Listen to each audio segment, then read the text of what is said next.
clamor e a chuva serôdia. Um tema vital para os adventistas do sétimo dia da atualidade. Ellen White afirmou, em 1887, não há nada que Satanás mais tema do que ver o povo de Deus desobstruindo o caminho, removendo todo obstáculo, de maneira que o Senhor possa derramar seu Espírito sobre uma igreja enfraquecida e uma congregação impenitente.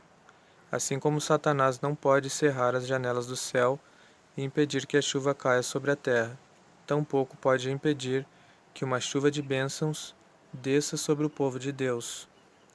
Review and Herald, 22 de março de 1887, página 177. Talvez não exista um tema que mereça mais cuidadosa atenção do que o assunto sobre o Espírito Santo e sua relação com o plano da redenção. Somos informados de que o Espírito Santo foi concedido como agente de regeneração, sem o qual o sacrifício de Cristo de nenhum proveito teria sido. E por que não? Pelo fato de que ao pecado só se poderia resistir e vencer por meio da poderosa operação da terceira pessoa da divindade. O desejado de todas as nações, página 671. O Espírito Santo é o representante do próprio Cristo e encontra-se acessível a todos. O desejado de todas as nações, página 669. Essa prometida bênção, reclamada pela fé, traz após si todas as outras bênçãos.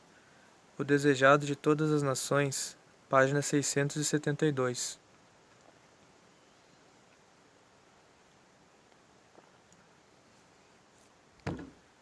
Dentre a variedade de assuntos que Cristo tinha à sua disposição, aquele em que mais longamente demorava durante seu ministério terrestre era a dotação do Espírito Santo.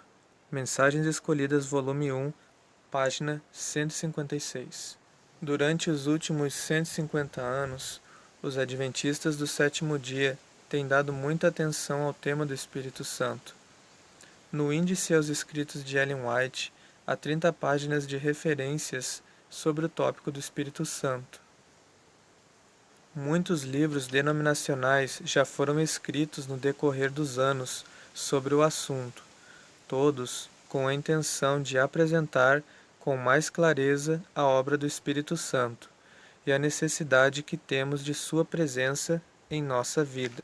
A chuva temporã e a chuva serôdia, ou se quisermos termos mais atuais, primeiras chuvas e últimas chuvas, estão intimamente relacionadas com essa discussão, pois esses períodos de chuva da Palestina representam a obra do Espírito Santo. Testemunhos para Ministros, página 506. Ellen White afirma que o derramamento do Espírito nos dias dos apóstolos foi o começo da primeira chuva, ou temporã, e glorioso foi o resultado. Atos dos Apóstolos, páginas 54 e 55. Os discípulos, tendo abandonado Cristo poucos dias antes, passaram a dar ousado testemunho a respeito dele. Logo foi possível perceber os resultados da chuva temporã. 3.000 pessoas se converteram num único dia, e não muito tempo depois, os inimigos da causa de Cristo já rotulavam os cristãos como estes que têm transtornado o mundo. Atos 17:6. Contudo, nós que estamos no final da história deste planeta, podemos esperar uma manifestação muito mais intensa do poder do Espírito Santo. Ellen White ressalta: a grande obra do Evangelho não deverá encerrar-se com menor manifestação do poder de Deus do que a que assinalou seu início. As profecias que se cumpriram no derramamento da chuva temporã no início do Evangelho devem novamente cumprir-se na chuva serôdia no final do mesmo. O Grande Conflito, página 611. A chuva temporã representa também a obra do Espírito Santo na conversão e no processo de crescimento espiritual do crente, de um estágio para outro. A chuva serôdia, por sua vez, amadurecendo a seara da terra, representa a graça espiritual que prepara a igreja para a vinda do Filho do Homem. Ellen White nos chama a atenção, porém, para o fato de que se a chuva temporã não fizer seu trabalho, a serôdia não desenvolverá a semente até a perfeição. Testemunhos para Ministros, página 506. O significado pleno da chuva serôdia, porém, só pode ser compreendido se ela for situada em seu devido contexto na teologia adventista. Longe de ser simplesmente mais um item na lista de crenças fundamentais, a chuva serôdia possui estreita relação com a compreensão adequada da purificação do santuário, do juízo pré-advento e dos eventos finais. E todas essas crenças se encaixam dentro da moldura do tema do grande conflito. O alto clamor representa também outro tema intimamente associado à chuva serôdia. Pois os que receberem essa chuva celestial proclamarão a mensagem final de Deus ao mundo. Na perspectiva de Ellen White, é a chuva serôdia o refrigério pela presença do Senhor, o alto clamor do terceiro anjo, que preparam o povo de Deus a falar a verdade com grande poder em meio às mais difíceis circunstâncias. Conferir Atos 3:20, Grande Conflito 612 e Primeiros Escritos, página 271. Essa chuva serôdia, ou refrigério, pela presença do Senhor, virá para dar poder à grande voz, o alto clamor do terceiro anjo, e preparar os santos para estarem de pé no período em que as 7 últimas pragas serão derramadas.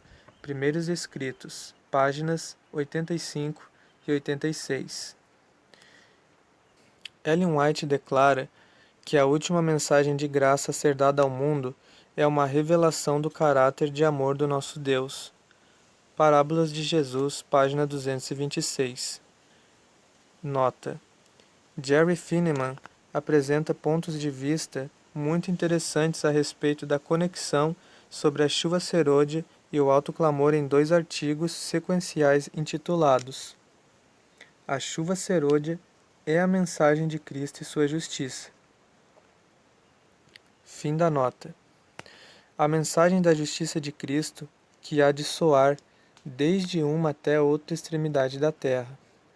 A glória de Deus com que será encerrada a mensagem do terceiro anjo. Testemunhos para a Igreja, volume 6. A mensagem da justificação pela fé, que é a mensagem do terceiro anjo em verdade. Mensagens Escolhidas, volume 1, página 372. Ela afirma ainda que esta é a mensagem que Deus manda proclamar ao mundo. É a terceira mensagem angélica que deve ser proclamada com alto clamor e regada com o derramamento de seu Espírito Santo em grande medida. Testemunhos para Ministros, página 92. Diante dessa promessa, só nos resta aguardar com ansiedade o tempo em que os eventos do dia de Pentecostes se repetirão com poder ainda maior do que o que foi manifestado naquela ocasião. João afirma: Vi descer do céu outro anjo que tinha grande poder, e a terra foi iluminada com a sua glória. Apocalipse 18:1. Comentário Bíblico Adventista, volume 6, página 1055. Uma das maiores razões que nos levam a antever esse derramamento especial do Espírito Santo é a esperança de vermos entre os membros da Igreja uma união semelhante à que houve no dia de Pentecostes. Contudo, é importante observar que tal unidade deve ser primeiramente experimentada durante o período da chuva temporã, à disposição desde o Pentecostes, antes que aconteça o derramamento da chuva serôdia, diz Ellen White. Precisamos da iluminação divina. A transformadora graça de Deus sobre o coração humano conduzirá a uma unidade até o momento não presenciada, pois todos os que forem semelhantes a Cristo estarão em harmonia uns com os outros. É o Espírito Santo que criará a unidade. O Espírito Santo glorifica a Deus quando ele revela o caráter divino a seu povo, de tal forma que Deus se torna o objeto de suas mais fortes afeições, e quando faz com que esse caráter se manifeste neles. Eles passam a perceber com clareza que nunca houve qualquer justiça no mundo que não fosse a dele, qualquer excelência no mundo exceto a que provém dele. Quando o Espírito Santo foi derramado do céu, a igreja inundou-se de luz, mas Cristo era a fonte dessa luz. Seu nome era pronunciado por todos os lábios, seu amor preenchia cada coração. Assim será quando o anjo que desce do céu com grande poder iluminar a terra com a sua glória. Apocalipse 18:1. Carta de Ellen White a Uriah Smith, em Materiais de 1888, página 1017. Fica fácil compreender porque não há nada que Satanás mais tema do que o derramamento da chuva serôdia. Se já houve um tempo em que o derramamento do Espírito Santo fosse necessário, esse tempo é agora.